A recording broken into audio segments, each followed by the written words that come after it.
Welcome to episode 3 of Equity Shares.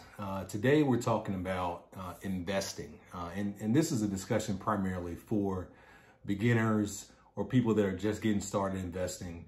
And I think it's a discussion that we definitely need to have, especially in the times of GameStop in 2020 and 2021, where there have been a lot of retail investors or individual investors that haven't invested before that are starting to invest on Robinhood, E-Trade, Scottrade, and all the different platforms that are out there.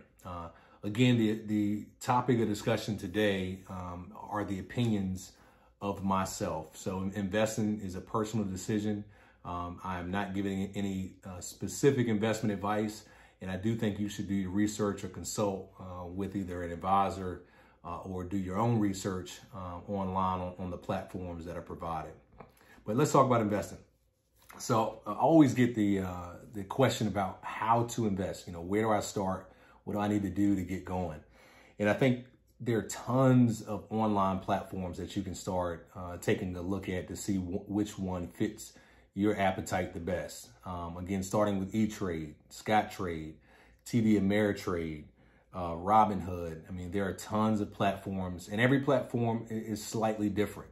So just basically make sure you do your research. Make sure you understand or define what your purpose for investing is, and make sure you like the tools, the research, and the things that are on that website that might be the best for you. I've used E-Trade and TD Ameritrade, which I like. Little things about them both, but it's best for you to do your research and find out what works best for you. If you are beginning to invest, the best advice that I can give you is that whether you're investing $25, $10, $100 a month, you have to start. It's as easy as opening an account. You can go onto an online platform, log in, and it's a step-by-step process. You'll have to provide your identification, your social security number, and all your information, because the gains that you have, whenever you do a trade, whenever you buy and then you sell, you'll have to be taxed on what those gains are. And so it's just, it's as easy as opening a deposit account at a bank, and you'll go online to set up an account. You'll have to link your bank account with that online brokerage account, so you can make transfers in and out, and you can start buying either stocks, index funds, ETFs, either individual stocks, ETFs, or mutual funds to get started. Best thing I can tell you is get started. Again, I will say that over and over again. You just have to get started and make sure that you start, even if it's at a smaller level, because those balances build over time. Why should you invest? I mean, I think people ask that question a lot as well. I mean, you should invest, one, to maximize any excess cash you have. If you have your money in a savings account that's paying you a minimal amount, it might be paying you, a penny or $1 a month. You want to maximize the cash that you have on hand. And so one of the best ways to do it, again, this is just one, is to set up some type of online brokerage account, with one of those platforms or whatever platform you choose. And then use that, make sure you define a purpose of what those funds will be for. Will this just be a nest egg? So in case something happens, it's my emergency fund. Am I saving this money for, to add on to my retirement savings? Am I trying to save for my kids' college education, for weddings, for cars that I might have to purchase in the future for my kids? What purpose do you have for using those funds? And just actively, consistently contribute to that online brokerage account. This is your money. This is you trying to take a step in maximizing the money you have. And so define a purpose of what you plan to use it for after a long period of time, 7, 10, 15, 20, 30, 40 years. I know it seems like a long period of time, and it seems like, 30 years is a long way from now.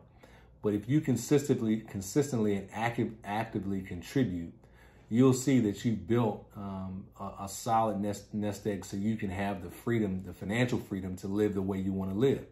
And I think that has to play a part in you setting up this investment account. The other thing that I like to mention as well, I think there's a lot of conversations about individual stocks, whether it's GameStop, Apple, Facebook, Microsoft, etc.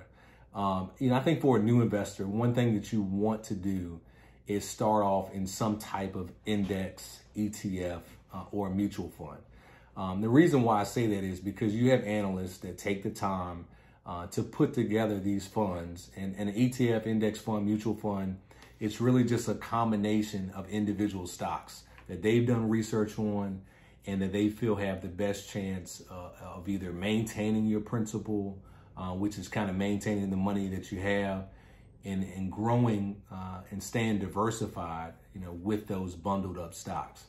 And I think starting that way is always a good start because it at least gives you some emotional balance and stability. Because the only thing about investing in individual stocks, you have to fully be ready for the ups and downs and the volatility that you might have. So we're in a good environment right now, which a lot of people feel great about. They're having returns of 15, 20, 30, 40, 50, some even 700%. But this is something that's not consistent. The average return in the stock market is somewhere between 7 and 10%. So if you think about that, will you be prepared if the market takes a 20, 30% dive? Will you be prepared to ride it out and be in there for the long term? Some people, they're in a position where they're younger, they have more time to invest, and emotionally, the ups and downs don't impact them. And so that might not hurt somebody in that position. But you do have individuals that, seeing their funds go from, let's say $5,000 to $1,000 or $2,000, that's a huge hit. I think a lot of people were tested, especially that were investors prior to the pandemic, that in March, they saw their balances decline 30, 40%, possibly 50% or greater. And so if you made a decision at that point in time to get out, you experienced a huge loss in your portfolio. But if you were able to ride it out and kind of push through the pandemic, you've seen an enormous return back, to positivity. And so the people that stay long-term are much more inclined to have the 7, 10, 15% return on an annual basis than somebody that gets in and out. And you can read any book, Google any article that will give you the gem that long-term investing is the way to go. So one other thing is just making sure that you contribute early and often and invest for the long term like we discussed. So if you're in your 20s, if you're in your teens and you have a job or some sort of income, set aside funds consistently. Build up those funds and make sure you're investing. You also want to have some funds that are completely liquid in cash, but investing is also should be a part of your plan to build up those funds, because the earlier you invest, the better chance that you have 20, 30 years from now that you'll be in a greater financial position than most. One other thing that I want to talk about is if you have a job, so if you're working and you are contributing to your retirement plan, you are investing. And so you should be proud of yourself by setting money aside. Make sure that as soon as you have a job that offers benefits, if you have a 401k, at a minimum, contribute up to the employer match, because that's free money. If your company is offering 6%, 7%, or 8% match on what you contribute, make sure you get that 6, 7, 8%, because that, again, you're building that nest egg for retirement. And just do not leave money on the table. And I think that's a major benefit that some people don't take advantage of. One, because they want to take home their entire check, which I completely understand. And you might need that entire check, but if you are able to, and you could put it within your budget, make sure you're maximizing your retirement contributions at a minimum up to the match. The other thing, a lot of employers offer some type of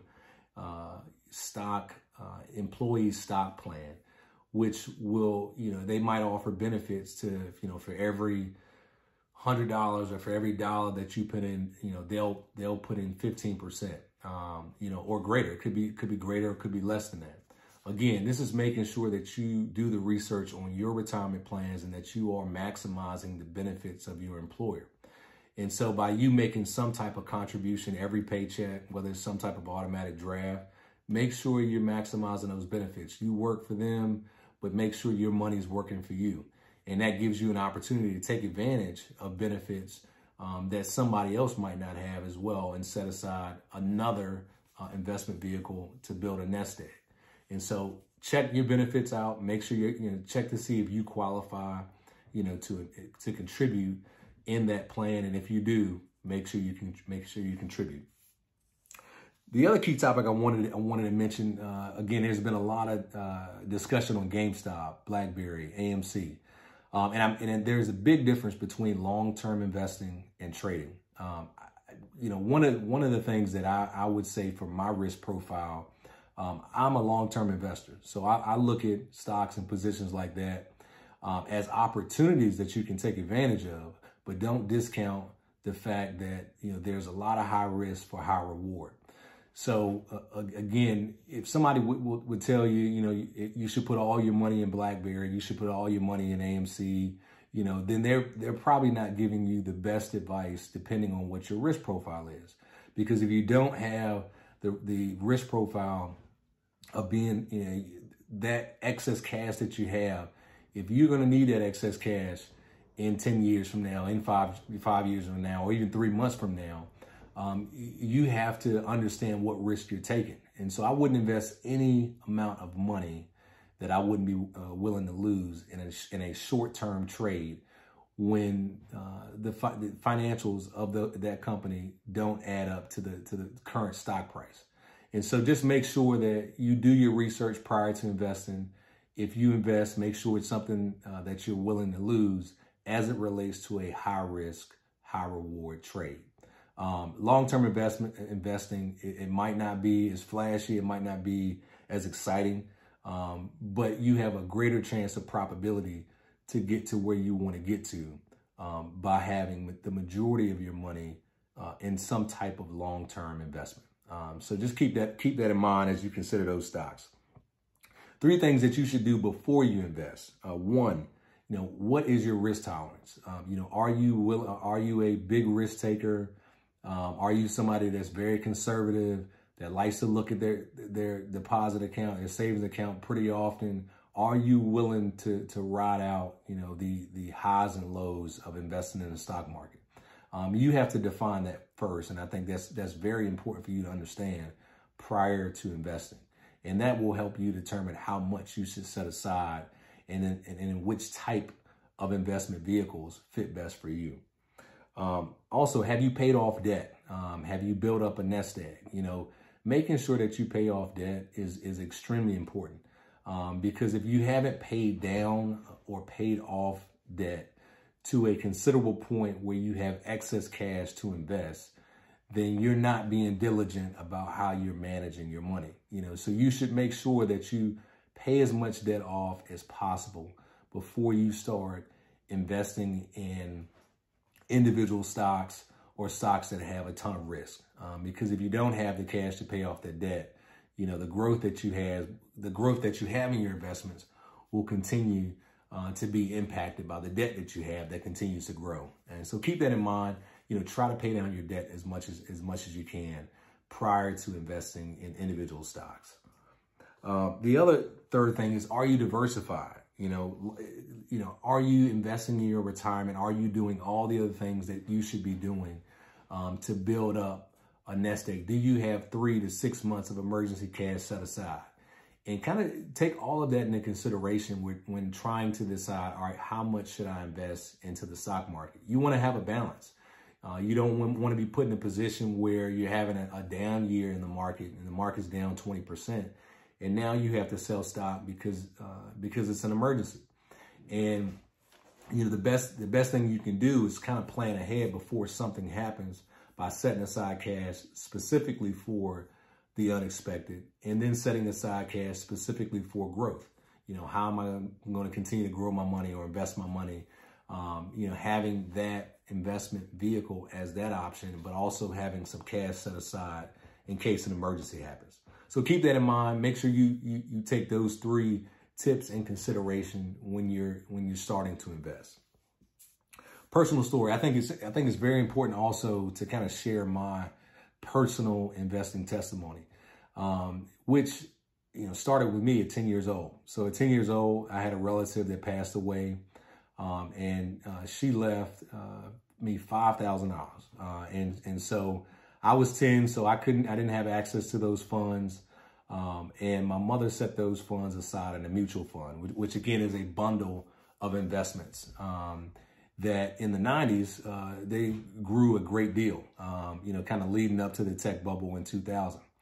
And so between that time, that amount of cash, that $5,000 from life insurance, by the time I was 21 years old, had probably grown over 300%.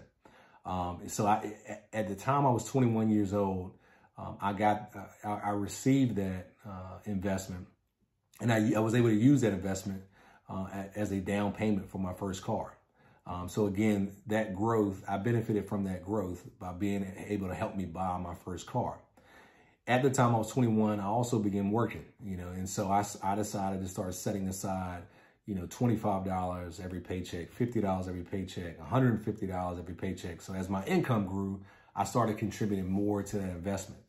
And by the time I bought my first family house, I used those funds to help with buying my first family house, but still remaining, still having a balance left in those investment accounts. And so you're talking about an investment that started when I was 10 years old to the time that I was 25, 26, 27 years old, that I was able to benefit from by buying assets to continue to grow, mine and my family's personal net worth.